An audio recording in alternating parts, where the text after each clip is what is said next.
the Office of Institutional Advancement at Cedar Crest is really thrilled to bring these two wonderful ladies back again to give us another presentation. Just to tell you a little bit about our presenters today, Cindy Newman is the Senior Director of Investments at Oppenheimer & Company in New York City. She is a graduate of Cedar Crest and a former trustee for the college, so she's got a big history with us. And she spent, I would say, most of her career, and she can correct me if I'm wrong, helping women make smart financial decisions and paving the way for women in the financial services industry. And so she has partnered with her daughter, Morgan, to form the Newman Group. Morgan is a director of investments with Oppenheimer as well. She has her BA from Bucknell and a certificate in financial planning from NYU. And I could spend our whole hours telling you about the accomplishments and achievements of these two ladies. But instead of that, I am going to stop talking and turn it over to them for today's presentation. Great. Thanks a lot, Michelle. Okay, Morgan, you want to put it up? Sure. Okay. All right. So I'm gonna take the kickoff to the program. The program today is called Retirement Savings Challenges for Women and Strategies to Help Them Overcome Them. Because while we want to talk about the challenges, we probably live and breathe them every day. It's really what are the solutions, and we want to. And that was what we're really going to strive to focus on in today's program. This comes on the heels of one that we did in March, which was on women and money, the basic finance, personal finance 101. Now we're going to dive specifically with regard to retirement savings and how to grow your retirement savings and make it so that it will last during your retirement years. So Michelle did a little introduction about myself, that I am a Cedar Crest alum. I graduated back in '78, so that will reveal my age. But there were great years that I spent there prior to going to Cedar Crest. And the reason that I ended up in the financial world was because I came from a dysfunctional childhood where my mother was the lead bread maker and money was very stressful in the household. And from that environment, I decided that while I didn't know what else there was, whatever was happening under our roof was not what I wanted for my life. So I was fortunate enough to get a wonderful scholarship from Cedar Crest. I had no idea. I'm from New Jersey. I had no idea where Allentown, Pennsylvania was, but I said, I'm going to go. And so I went to Cedar Crest with the anticipation of being a education major, to be a school teacher, because I took care of my siblings. I wanted to take care of other children. And for those of you that are close to my class will know that we had a wonderful econ professor, Wilma Mills, which changed my trajectory. I took one of her classes, and out went education, in came finance, and was an econ major and business administration, and decided that I would stay in the finance world. Graduated, met my husband at Lafayette, who was from Staten Island, took the Staten Island ferry across to Lower Manhattan, and the rest is history. Well, the world has changed somewhat from what finance and Wall Street looks like from a female perspective. Not a lot also has changed. So it's still very much a male-dominated industry, and Morgan and I as partners have really built a mission with our practice to break down those walls and barriers to finance with women. Because I feel, as we're all on the call today, affiliated with Cedar Crest as an educational institution, that knowledge is power. So if we can impart knowledge in the world of finance to make women more comfortable with making smart financial decisions, well, their lives are going to be so much more improved financially, and so will their families. Less stress surrounding money. Whatever your best life looks like, whatever your net worth, not your self-worth is, we want to help get you there. So with that, I'm going to turn the opening over to Morgan to get you through the first part of the presentation. I will take you through the middle part, and then we'll hand her back to her for the wrap up. All right. Thank you. So yeah, no, Cindy's story is great, and it's so empowering. And I know that she wanted my sisters and I to be these empowered women when it comes to not just our professional lives, but our personal lives, which includes personal finance and investing. And so she raised us in a household where we could be able to have these important conversations about money and finance, and really kind of break down those emotional barriers associated with money that, so we are benefit from the ability not to kind of carry that with us through our adult lives. And so Cindy and I partnered up about 10 years ago now to create the Newman Group at Oppenheimer based on our joint belief in women's empowerment through financial education. And so we're thrilled to be here today to do this program, to talk about not just the retirement challenges, but more importantly, the solutions to the challenges that we can start to make active progress in our own lives. So with that said, before we get started, please feel free to use the chat room to send questions to us. We'll leave time for Q&A at the end. You can also send them to me directly if you don't feel comfortable putting them in the group chat. And when I turn this back to Cindy, I will also put a survey in the chat room that you can fill out to sign up for either a consultation with Cindy and I, or to sign up for our email list. So with that said, we do have a lot we want to impart to you today. So we're going to hop right into it. I know, as Cindy mentioned, we did a program with Cedar Crest back in March for Women's History Month. And we went into a lot of these in more detail. So I'm going to kind of be more high level with it today. But if you want more in this space, I recommend going back and getting that recording, because it would be a really good place to use as a building block as we move forward in this conversation. So special challenges we face as women. In addition to just trying to navigate the financial markets in our everyday lives, we have additional challenges that we have to deal with as a gender, just based on where society has gotten us to at this point in time.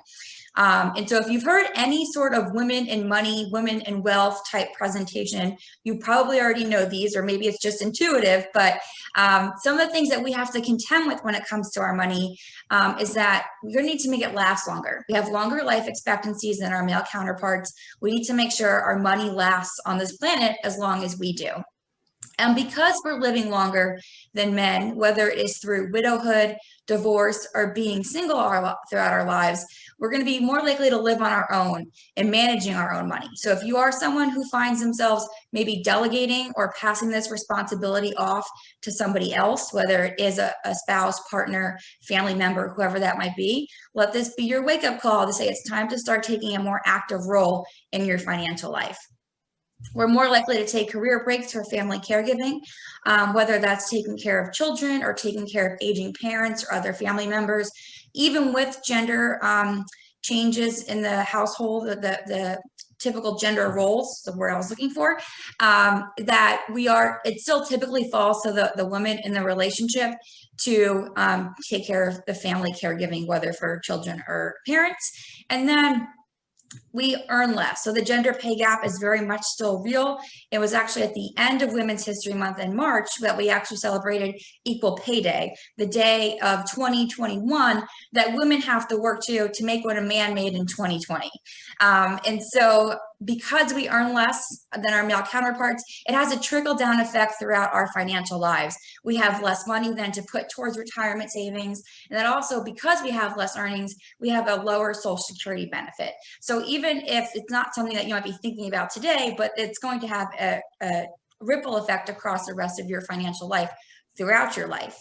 And I want to point out here that Cindy and I do a monthly Women and Money Zoom call, and we recently did one with specialists in the world of salary negotiation and pay raises. So if you or someone you know would benefit from learning how to speak up and advocate for themselves in those situations, let us know. We have a recording of that Zoom call, and we'd be more than happy to share it with you, because the more money you make, the rest of this becomes a lot easier. Okay. So how much annual income when you need? I think almost every time we speak with someone, as they approach retirement age, they'll say, can I do it? Can I retire? And our first question back to you is going to be, well, how much are you going to need, right? What does this look like for you? What does this retirement look like? Because are you going to be traveling the world and doing all those great things with the palm trees and the beach and that elderly couple walking along it that we see in the commercials? Will you be more home-based, maybe taking care of grandchildren? Do you have an ailment that we have to account for in your retirement budget? What do all these things look like for you, right? So that's our first question back to you. you're going to need. So the first thing you then have to do is envision what your retirement is going to look like. And I want you to start with all the fun stuff, whether it's putting together a vision board or a Pinterest board, go for it. Put down, is it a second home? Is it travel? Is it family time? All of those great things, we want you to be able to do them. And then we're going to talk about in a minute some of the things that maybe you're not thinking about during retirement that are also going to add into your expenses. So if you are earlier in your career and this whole concept of retirement, like I know for me, I can't even picture where I'm going to be in 5 years from now, let alone when I get to retirement age. If that seems so far off, the rule of thumb that we like to use is that you're going to need about 80% of your pre-retirement income to sustain your lifestyle in retirement. And now that is pre-tax amounts. Some things are going to change. We like to think about your retirement in 3 different stages. The first are your go-go years. That is that Pinterest vision board, doing all of the things that you've been waiting to do during your working years. The next segment is your slow go years of when, I've been there, I've done that. I'm going to stay home, take care of the grandkids. That tends to be your least expensive part of retirement. And then we have the no-go years, which is, it's kind of implied that maybe it's when you need long-term care assistance or other ailments that prevent you from kind of doing what you want to do, which also tends to be a very expensive time of retirement. We're going to talk about healthcare in just a second. So as you go through planning for retirement, what you're going to need, start to think about how much you spend now based on what your income is. And we have tools in this space I'm going to share with you at the end that as you start to build out this conceptual retirement for yourself, that you can actually make it more tangible than just this kind of nebulous idea that you have for your retirement period. Okay, so what are some things that we're not thinking about that we need to account for in retirement? And if you've turned on the news recently, you've heard this big scary word inflation being thrown around that's going to upset everybody's financial lives and their investment strategies. So inflation is important to talk about, especially as women, because we tend to sit on more cash than we need. We're really good at saving. We're not always so great as putting that money to work for us. But as we know, interest rates are so low that we're earning so little on the money that we have in checking and savings accounts that we're actually losing money. Because while this illustration here shows a 3% annual inflation rate, historically over time, it's averaged about 2%. And what they're showing you here is that something that you buy for $50,000 today, in 25 years from now, that's going to be more than double the cost at this 3% inflation rate. So the moral of the story here is if your money's not working for you the best way you can, if you have too much sitting in checkings and savings, you're not keeping up with the pace of inflation. We need that money to work for you the best that it can so that you can afford to live your best life today, but also in 10, 15, 20 years from now. Taxes. So the first thing I'm going to say about this slide is that we are not CPAs or tax advisors. We are not allowed to give tax advice. Cindy's going to talk more about different types of investment income later in the presentation. But for the purpose of this slide, what I want you to know is that if you make money in some capacity, whether it's through income, through investments, the government's probably going to want a part of that growth of your money. And different types of investments, different types of income have different tax ramifications associated with it, whether it is ordinary income tax, if you could get something that qualifies for long-term capital gains and qualifying dividends, tax-free income through certain municipal bonds. So there's different things out there that you can do to be tax efficient in your investments. What this comes into play in the world of retirement is that when we get to say, okay, this is how much you're going to need, the next question is, where do you take it from to fund this lifestyle that you want to live? And we want to do it in such a way that you're not paying any more money in taxes than you need to, right? It's probably going to happen in some capacity. It's the world we live in, but we don't want to have to pay more taxes than necessary. And the one thing I want to point out here, in particular, the last bullet point where it says special rules for tax advantaged accounts. So here they're referring to retirement accounts. And we see this a lot, I'll call it with the boomer generation as you approach retirement, because you don't have the raw capabilities that we have now in the retirement plans for saving. that your retirement accounts are mostly pre-tax dollars. So you've never paid a dime of income tax on that money. So when you go to take it out, either, when you retire or when you get to the age of 72 now and you have to take it out for your required distributions, that's all taxable income because you've never paid any income tax on it. So if you live in the great city of Brooklyn, like I do, you're going to have to pay city, state, and federal taxes on it. So this is why some people relocate to Florida, because it's a more tax efficient place to live because you can avoid some of that. So, but just be aware that when you're starting to look at these accounts that you've accumulated, the wealth you've accumulated, that some of it isn't what it seems because you're going to have to pay taxes on that money. I just want to step in for a second. You can see just by some of the things that Morgan's mentioning, or just looking at this slide, where it's really why we're not tax preparers or CPAs. We work hand in hand, as your advisor, work hand in hand with your tax-related individual. It's important for you to have one because it does get more complicated, and you want to ensure that you have the right team to help make these decisions, so you're making the most tax-efficient decisions pre-retirement and post-retirement. Okay, so we talked about the fun things like inflation, taxes, and now healthcare. And so as my grandparents aged, it seems like, I don't know if it was their favorite activity or their only activity, but every week they seem to be going to doctor's appointments. And the older you get, we unfortunately don't really get healthier. We just seem to get more ailments as the body ages. And so healthcare becomes a very large expense that we have to recognize and be prepared for in retirement, which is something maybe we're not thinking about at this point in time, because hopefully we live long, healthy lives. The point here that they're talking about, the surviving spouse may have to cope with depleted savings, that because women live longer, we usually are the surviving spouse in a male-female relationship, and that if your husband has an ailment or a sickness, an illness, that can be very costly and then also impact your remaining retirement years. So something to be aware of, not just your own health, but your partner's health as well. And as women, because we live longer, it's not always necessarily a good quality of life as we approach those end years. I've had grandparents that have been in nursing homes, and if you've had that as well and visited them, you'll look around and see that I would say 90% of the people in those homes are women. And so the statistic here is that 57% of women over age 65 will need long-term care in some capacity. And that's not necessarily going to a nursing home. It can also be having an aide come into the house or using a family member for long-term care services as well. But just to be aware that this might very well be something that could be in your future, especially as you look around your own family history for things like Alzheimer's, dementia, stroke, diabetes, some of those major afflictions that we deal with as a society.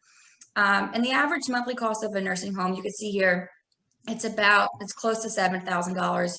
And this is from 2019. So it has increased since that point in time.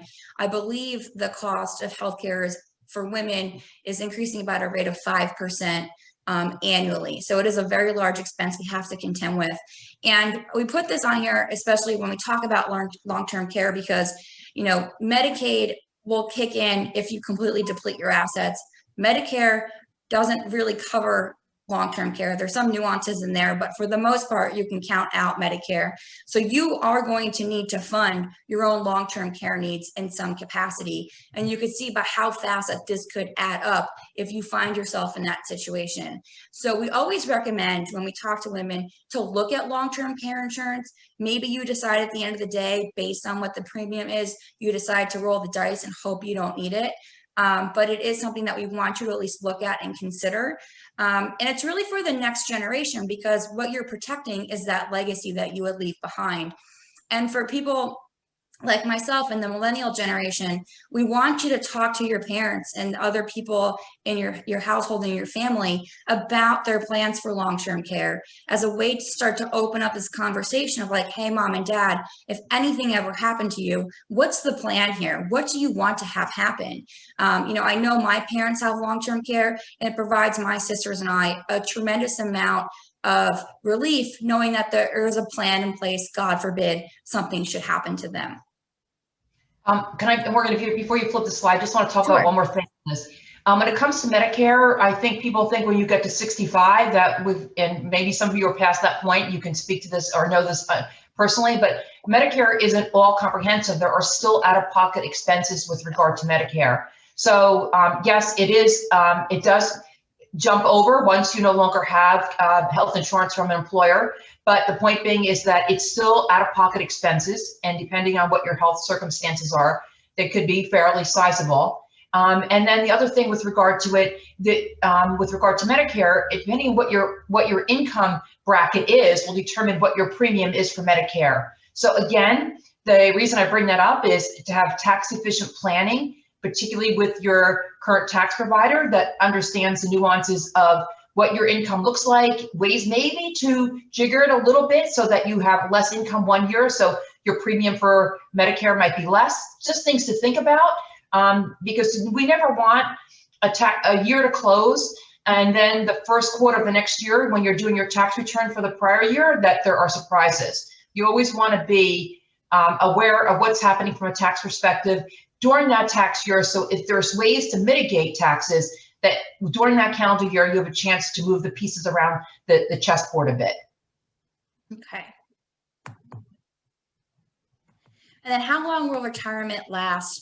Again, we talk about that women are living longer, our life expectancy continues to go up even after the COVID pandemic, and that an average 65-year-old woman can expect to live about another 20 years in retirement. We like to say that you could live as long in retirement as your working years.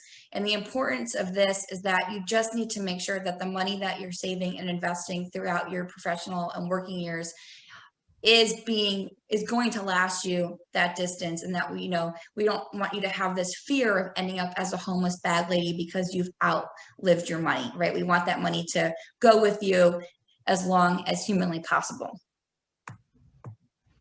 Okay, and now I'm going to turn it back over to Cindy. Okay, so Morgan framed up some of the challenges that we face when it comes to retirement savings. But now we're going to talk about some of the ways that we can lessen those challenges and do some the earlier planning that we do, the earlier knowledge we have about the complications that come from retirement and income planning around it, the better served you're going to be. So depending on where you are from an age standpoint, the sooner the better. And even as we get closer to retirement, there are still things that can be done to adjust to make your retirement dollars last longer. Okay, so let's talk about where the retirement income will come from.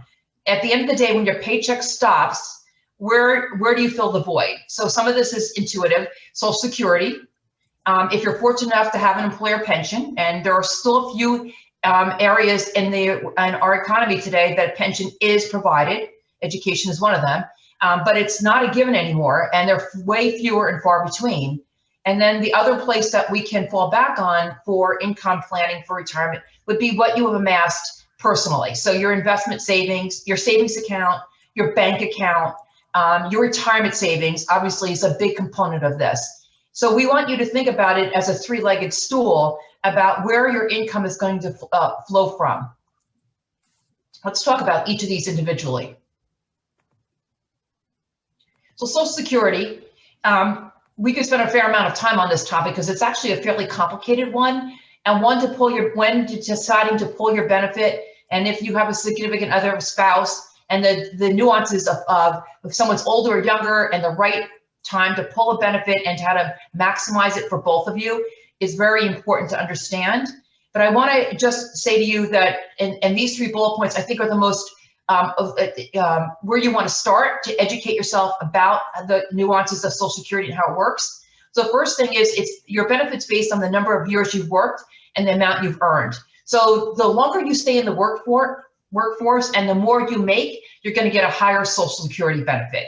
So the key with this is if you're in and out of the workforce because of family responsibilities and things of that nature, it does interrupt the amount of years that you have in there. We need to have the right amount of units for you to get the Social Security benefit. And then we also wanted to take advantage of your 35 highest earning years. So it's critical in your later years when you're at your highest earning capacity that you stay in there longer to maximize the Social Security benefit that you're entitled to. And we want you to be cognizant of where the Social Security benefit is during your life trajectory so that you can follow it and stay on top of it. And so with that said, is that Social Security no longer provides what we used to get, an annual statement from Social Security. They, like everybody else, is going via technology, which is a good thing, less paper. But if you're under 60, you're not going to receive a statement except for every 5 years. So you may be wondering, I haven't received one recently. Where is that? And so therefore, you be aware of the fact that we're no longer getting them on a regular basis. We want you to check it and analyze it on an annual basis to see where your trajectory is, what your benefit will be, and then also to ensure that the Social Security is picking up your earning years properly. So you want to go to the Social Security website, ssa.gov, and if you haven't already, go in there and set up an account, and you can pull your benefits at any point in time. You could do modeling. It's a really very robust website, and it's very good that you become familiar with it and comfortable with it, so that both you and your spouse have the ability to understand where you fall on the Social Security trajectory. 3 dates that I think are important from when you can claim. The earliest you can claim a Social Security benefit for claiming, not for disability, but for retirement benefits, is 62. The earlier you claim, as you can see from this, and I think most of you are probably aware, the earlier you claim your benefit, the less you get. So if you decide at 62, you know what, I'm not going to work anymore, I'm going to claim my benefit to have some income coming in, you're going to get 25 to 30% less than if you wait till you're at your full retirement age, which today is typically between 66 and 67, where you'll get your full retirement benefit. And then if you're fortunate enough that you don't need it because you have other income that you can pull from, other assets you can pull from, if you wait between your full retirement age till 70, the rate grows at the rate of 8% per year. So it's 32% more in a benefit if you're able to get to the age of 70. Now, let's go to the next slide because I want to show you what that looks like. These are percentages. Let's look at it in dollars because I think it's more relevant.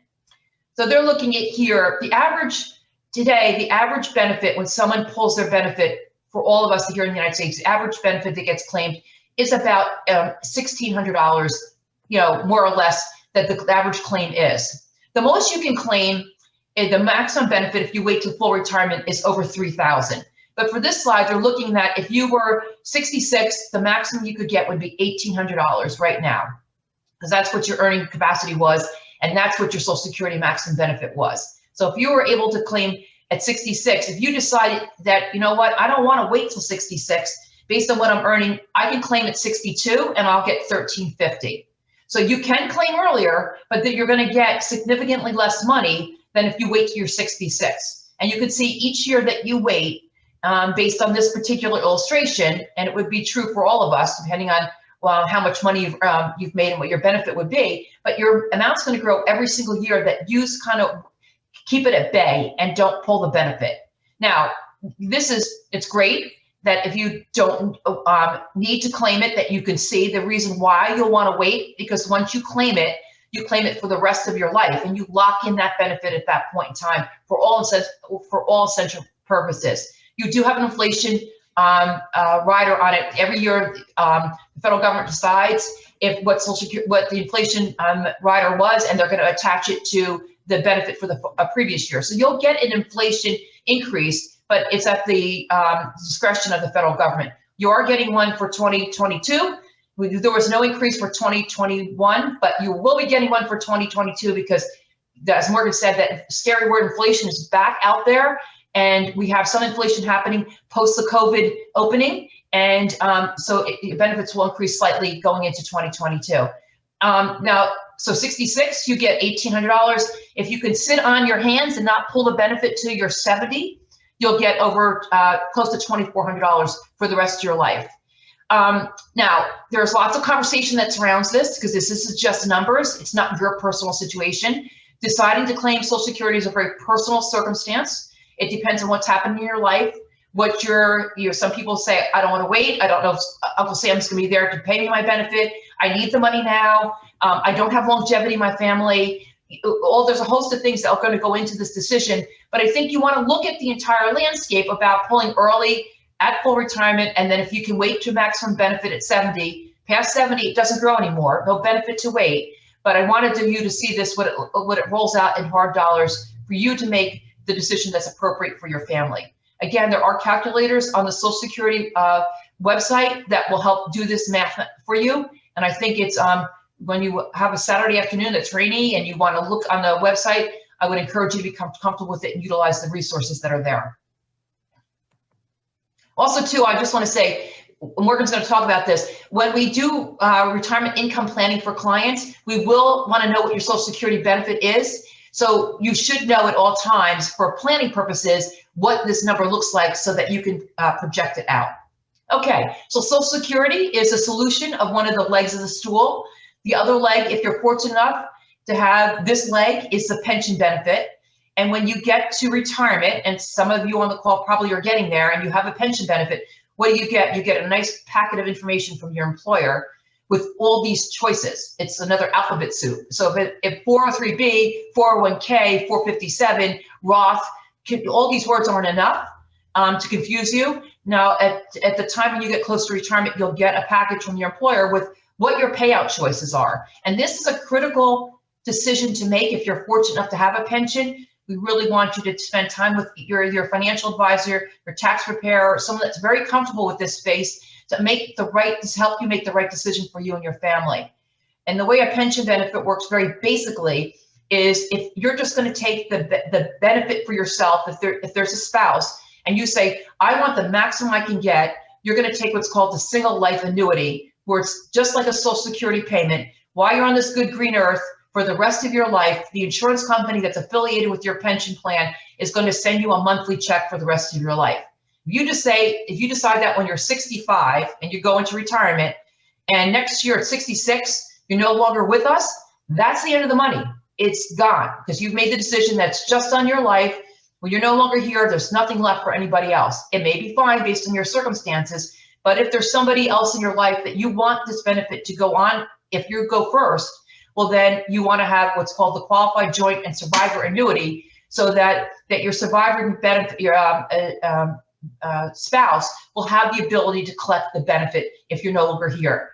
There's a host of choices here within that, under that hood. And the reality of it is, the more you take during your lifetime, the choices, the way it gets rolled out, the more you collect as a benefit for yourself, the less is for the second spouse. So the first person, the more you take, the less, if you go first, the less the remaining spouse will get. Conversely, if you want to take less, there's going to be more available for them to take. And you'll see it gets spread out in a spreadsheet. It's actually quite easy to follow if you understand what you're looking at. You really want to take time to make a decision based on the family situation, what your income is, the health of each of you. And then the other thing that will plug in here too is life insurance, because sometimes if you have a lot of life insurance on yourself, and that if you go first and you're receiving the benefit, maybe you can take more of the benefit because at your passing, your spouse is going to get your insurance proceeds. So these are the things that you want to look at and how they work intuitively together. Okay, so, all right, so you're going to say, well, Cindy, I have Social Security, but I don't have a pension. So, which is where a majority of us were going to fall into, the category we're going to fall into. Where does the rest of the income come from? So that's where it falls back, the ball falls back into your court of saying it's your destiny and your control about during your working years and even after retirement, building the right scenario for yourself and saving and investing prudently so that the gap that you have outside of Social Security, that you're going to be able to live your best life in retirement. That vision board that Morgan suggested to you that you put up and think about, what does your retirement look like? How much do you need to live your best life? And therefore, if it's going to be $5,000 a month after taxes and Social Security is going to be $3,000, then where does that other $2,000 come from? Where does that gap get filled? So that's where we fall back on all the savvy saving and investing that we've done in our working years. You also can have real estate. We also want to mention real estate because it's sometimes a big part of people's financial profile, that you could have a real estate that a property that you may sell that would generate a wealth that you can use for investing and generating income, or you can have investment properties that create rental income. You can also have things that's not on here. There could be an inheritance in the offing. We don't like to calculate that into the analysis, but it sometimes is relevant to the conversation when trying to envision what your retirement income is going to look like.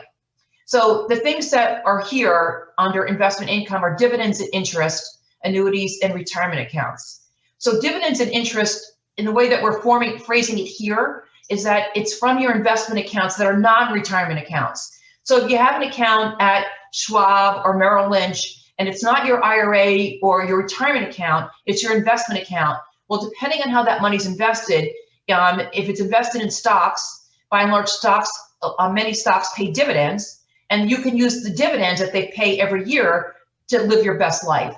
Or if you have bonds, bonds will pay interest, and you can utilize the interest from the bonds to be an income source. So there are things that you can do to structure your portfolio as you approach retirement to create this income stream from the investments. You can also sell stocks and create capital gains to create income and cash flow to yourself. But there's a host of different things underneath these categories, but these are ways that as you accumulate your wealth and how you invest it and direct it, prepare yourself to fill that gap during retirement.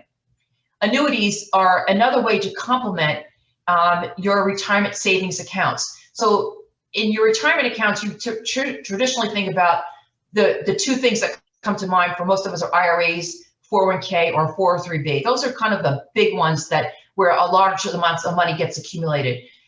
You may have during your lifetime said, you know what, Cindy, I have more money. I can't put any more into the IRA, to the 403b, 401k.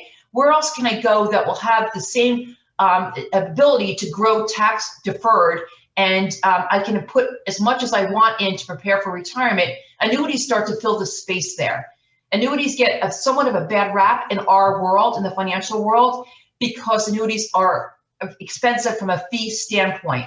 So I want you to think about, yes, that's true. There are some negatives to annuities, but there are some things that annuities can provide as an investment vehicle to supplement retirement that no other investment can fulfill.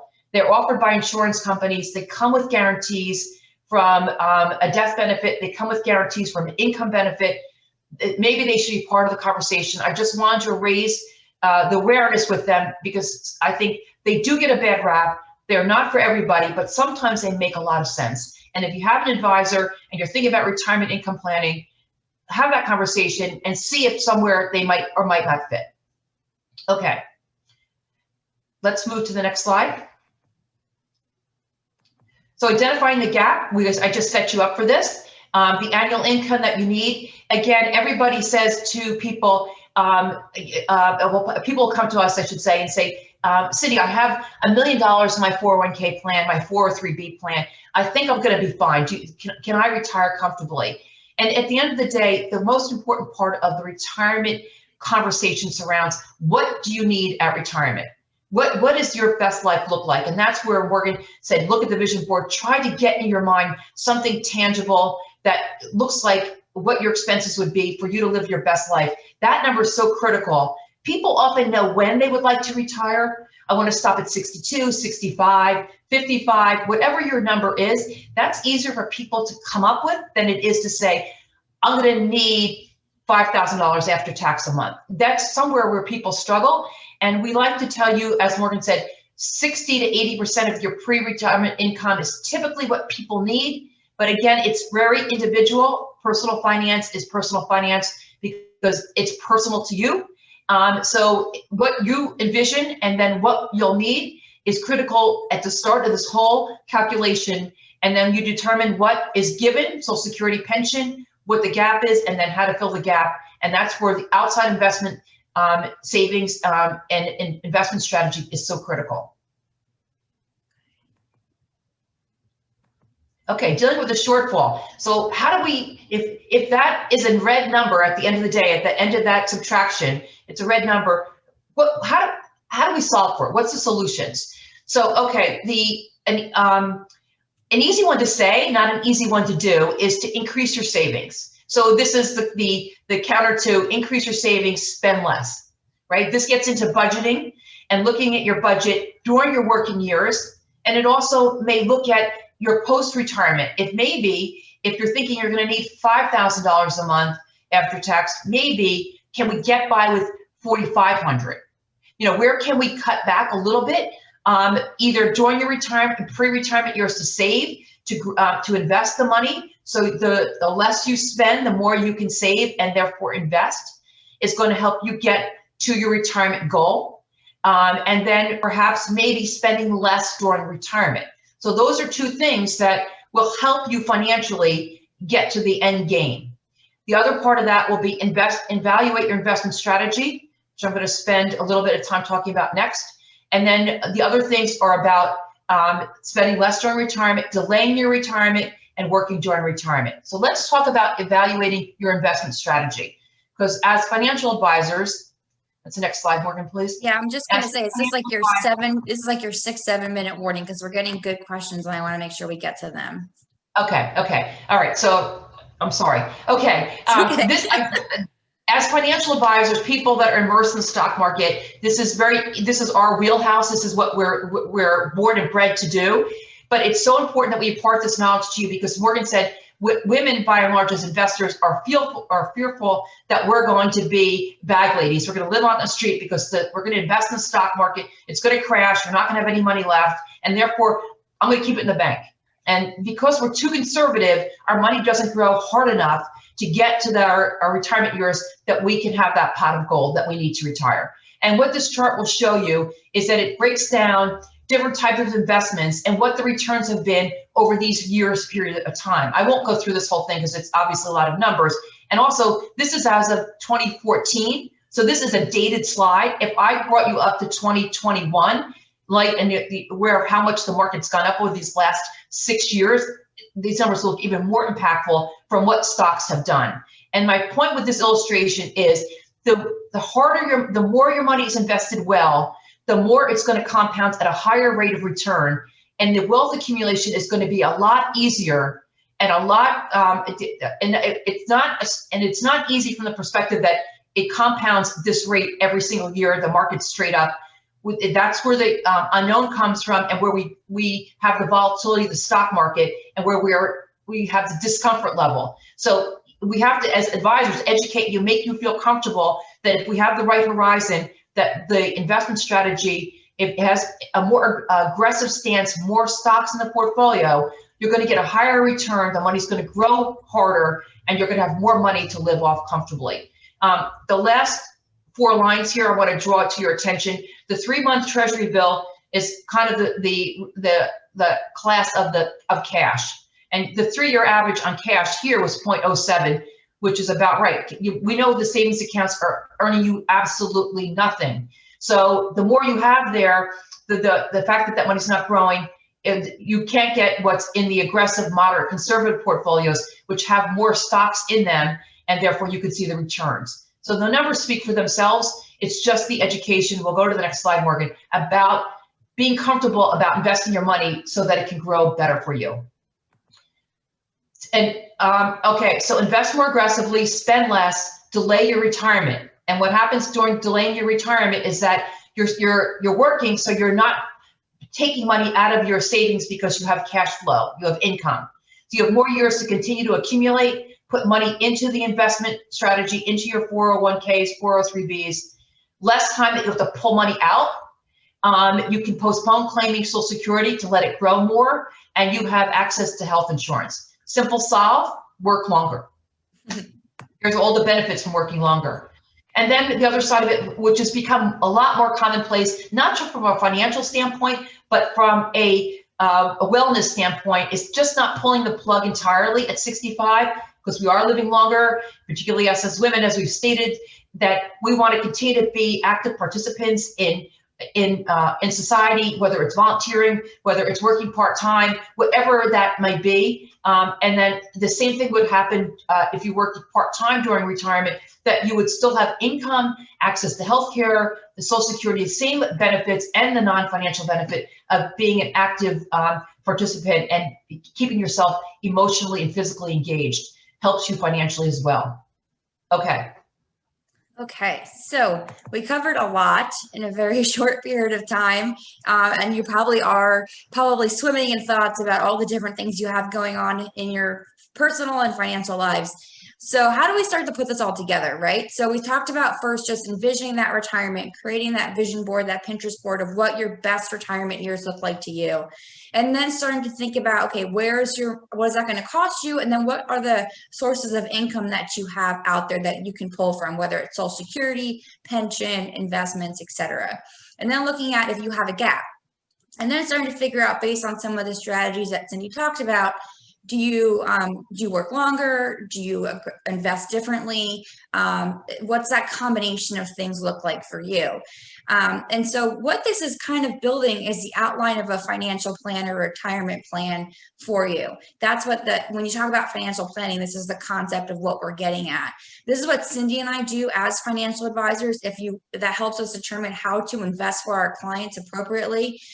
If you work with a financial advisor, this is what they should be doing for you. All of the firms today have the ability now to have this, or they should have the ability to do this kind of planning for you.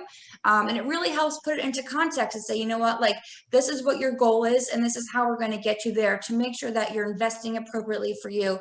Maybe you need to take on more risk by investing in more stocks. Maybe you don't, and you're going to be fine with the way you are. But that's the activity that we go through here. And so what the steps of this process looks like, because we talk about this elusive financial plan, is that first you get some homework, right? You get a questionnaire that helps you start to think about that vision board of retirement for yourself based on how you're saving and investing. And we also have this monthly cash flow statement here as a budget to say, okay, this is the money I'm bringing in terms of my salary, and these are what my expenses are. Maybe this is where I could tweak, this is what will change in retirement type thing. Maybe pay off the mortgage, downsize, you don't need to spend as much money on dry cleaning because you're not going to the office, that kind of stuff. So it starts to make these intangible concepts much more tangible as you start to put them down on paper.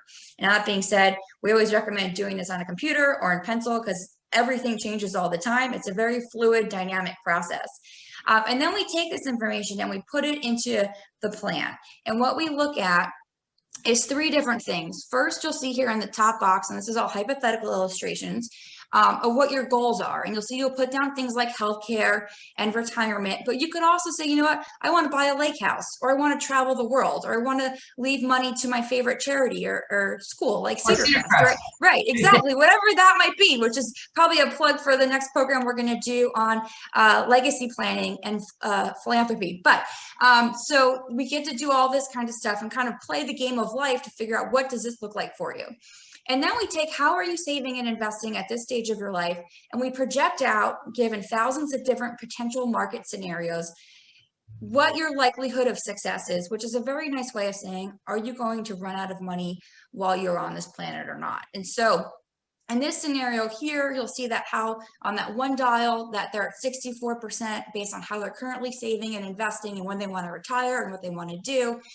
But through those tweaks and the different strategies that we have available to us, we can move you into that success zone, right? We want you to get to that success zone. We want you to put you on a plan to know that you can do the things that you want to do.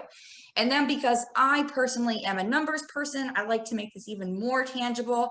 And you can see in this bottom chart here that we're going to really get into the details here of what do you currently have? How are you saving and investing? What is that going to look like? And we're going to extrapolate that out over your lifetime to say, okay, at the end of the day, will there be a shortfall, or how much will you be left over with? And we can look at good market timing, bad market timing, and everything in between. So this is what the concept of a financial plan is. And as Cindy loves, and I do too, the Cedar Crest community, we always offer a complimentary consultation to our attendees today, and anyone also too that listens to the recording. Please feel free to reach out to us. It's 30 minutes to think about that next 30 years, think about that vision board for you, and start to put these pieces in place to make sure that you can start to build the plan that you can live your best life today and in 10, 15, 20 years from now. I put the survey in the chat, and I'll put it back in there again. But I know we got some really great questions that I want to get to because we're coming up on the top of the hour. So if you have to hop, thank you for joining us. But I'm going to go through now and stop screen sharing so that we can get to some of these great questions. All right, thank you so much, you guys. Again, just like last time, so much information. My head is spinning a little bit, but in a good way. So Morgan has in the chat the survey. We have had a couple people with interest in your salary negotiation presentation, which Morgan has put her email in there. I have it as well. If for some reason you come out of this and didn't get it, just send her an email and she will send you that recording. So if you'd like to see that, so that's our first thing. Okay, so we heard from Angela. She says, what's worse, having low earning years or no earning years out of the 35 years for Social Security? For example, if you earned nothing for 10 years out of the 35, do they perform the benefit calculations on only 25, or will those 10 just be 0? Sure. The 10 will be 0. Yeah. The 10 will be 0. So you got to keep working for those high earning years. That's what you need to do. So they count 35 regardless then? Yes. Okay. That's correct. That's right. All right. Jamie asks, and I think she's got a second part as an example. Yep. She says, so in terms of saving and investing in your working years, if you're saving more money for retirement than what your employer may match in a 401k, is it best to put all of your money into the 401k or only put money into the 401k up to the employer match and then put the remainder in an IRA? And so she says an example, if you can save $10,000 a year and your employer only matches up to $4,000, should you put the $10,000 into the 401k or into the other $6,000 into another option? Okay, I'll take this one. So the answer is always go up to the match. So she's got the right, that step 1 is correct. And step 2 would be if you're able to do more, I would encourage you, again, she's citing specifically 10,000, but if we want you to do as much as possible in the employer retirement plan, because it's a by and large, it should be one of the lesser expensive ways to invest. It's also puts you on auto savings because it's coming right through payroll. You don't have to do it outside of your paycheck. So we're more disciplined to do it. So it makes that commitment. And as long as they have good investment choices, which the majority of plans do, for the to max out what you can inside your employer plan. So we would always try to encourage people first to put as much as they can in the employer plan. If you start to max out and can't put any more because you're at the limit, then the IRA becomes, I believe, a good choice because the IRA has, again, the tax deferral, perhaps a Roth if you qualify for it, and you have unlimited investment choices. So the negatives to the company retirement plans is you could only invest in what's on their menu. Outside of that, if you go to the IRA, one of the major benefits is that the whole world is your oyster. You can invest in ETFs, cryptocurrency. You can do anything you want inside your within reason within your IRA, and you can have greater diversification. So there is a conversation around that. But for initially, my gut reaction to her would be put as much as you can. It's inexpensive on autopilot. If you're maxing out, then we'll talk about doing something outside the retirement plan, company retirement plan. I think also too, an important thing to note about IRAs in particular is that there's nuances associated with if you can contribute and whether or not you can, your contributions are tax deductible. So there's limitations based on your income. If you're covered with a 401k plan at work, which it sounds like you are, that you may not be able to make a deductible IRA contribution to an IRA. You could always make an IRA contribution. It's just whether or not you get the tax benefit from it. And then if you wanted to do the Roth component, there's also salary limitations on whether or not you can contribute to those as well. That's why we kind of say like the 401k is usually the easiest way to do it to make sure that you're getting the full benefit of the tax component as well. Excellent, thank you. Well, one other thing, we could talk about this. This creates lots of arm's lengths, but you could also, not that we advocate for it, but you can take a loan against the 401k plan. Mm-hmm. You can't borrow against an IRA. So there are nuances with regard to each of them, but those are some of the major things to think about when you're funding into the retirement accounts. Excellent. Okay, and then I have another question from Angela. Is it better to start paying into an annuity before retirement, or is it no different to start paying into an annuity at retirement? Oh, Angela, this is a muddled one. It depends. It's going to depend because there's different types of annuities that do different things. And so it really depends on the scenario that you're in about whether or not it makes sense to do it before or after retirement, right? We see people that take if they have a pension buyout. They get a lump sum. They can put it into an annuity. There, they also get to keep the principal, but also get the income benefit. We see people that use annuities to build as a tax-deferred savings account that they later put an income benefit on. So there's a lot of different ways to do it depending on what you need, which is the good thing, I guess, but also the bad thing, because it kind of makes this, it's not really black or white, it's very gray.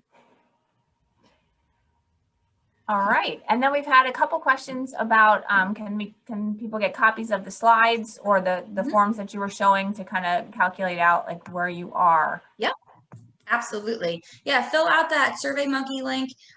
If you opt in for the email list, I'll reach out to you to get all of that forms, all those resources over to you. We also have a brochure available that kind of gives a synopsis of all of this in maybe like 3 or 4 pages, that if you don't want to go back through the entire slide deck, it's a much easier way to go find that information as well. Excellent.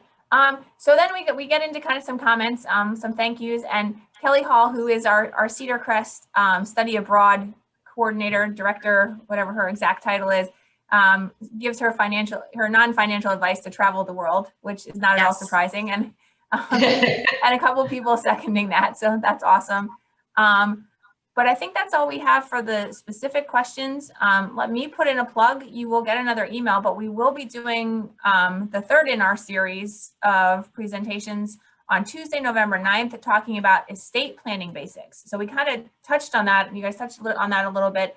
So we'll delve into that a little bit more if you're available to join us. There will be more information about that coming out, but definitely mark your calendars.